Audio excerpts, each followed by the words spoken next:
Some ancient columns and two capitals from the Holy Sepulcher, decommissioned in the major restoration of the 1970s, 1980s, returned to the old city of Jerusalem after resting for more than 50 years inside the Franciscan Gethsemane complex. The artifacts will be placed in a special room of the Terra Sancta Museum dedicated to the Holy Sepulcher. The museum is located within the Franciscan complex of the Flagellation. The project is managed by the association Pro Terra Sancta. La loro nuova casa sarà il museo. Their new home will be the museum, where we will have an appropriate space for their interpretation and presentation to the public. The columns tell a very interesting and varied story.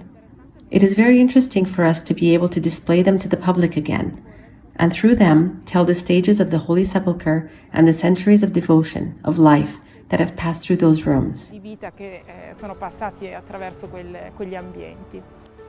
To understand the origin and history of these artifacts, we enter the Holy Sepulcher itself, guided by Brother Amedeo Ricco, archaeologist at the Studium Biblicum Franciscanum. When the three communities, Greek Orthodox, Armenian and Catholic, agreed on a major restoration from 1969, in architectural investigations these ancient elements were discovered within what appeared to be the pillars. But in fact, it was discovered that anciently there was an alternation of pillars, bases and columns. Removing the masonry brought out the ancient pieces, which were then removed because they were ruined by fire flames, history and earthquakes. There was not much stability in the structure, so to do the restoration they were removed. Assumptions about the dating of these pieces are equally suggestive. Le colonne, nel loro aspetto, the columns and their appearance seem to take us back to the time of the 2nd century AD, when at the site of Golgotha, Emperor Hadrian ordered pagan temples to be built.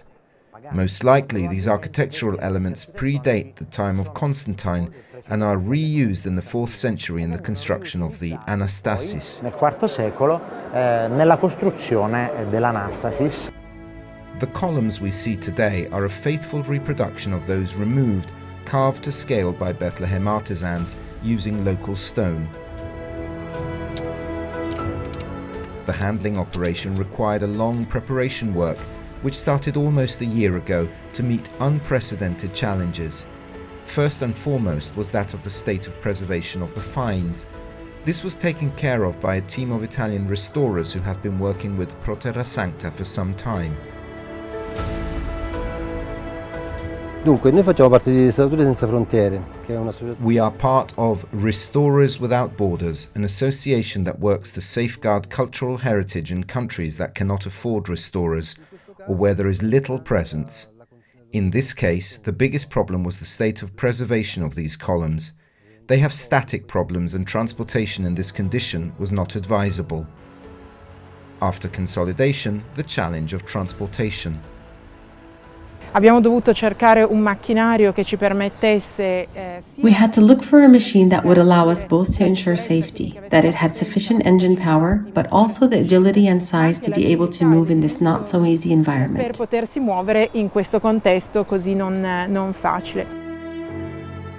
The columns were transported from Gethsemane to the Cedron Valley, then uphill to the Lion's Gate. From there, uphill again to the entrance of the convent of the Flagellation, where the Terra Sancta Museum, the final site, is located. Da quando le colonne saranno all'interno dell'edificio. Since the columns are inside the building, they are being moved with electric trolleys. We had to prepare impressive structures there as well to ensure safe handling. Fossero in grado di garantire la movimentazione in sicurezza. Piece by piece, the various artifacts find their locations and are prepared for presentation to the public. And the fatigue and challenges of this work melt into a smile.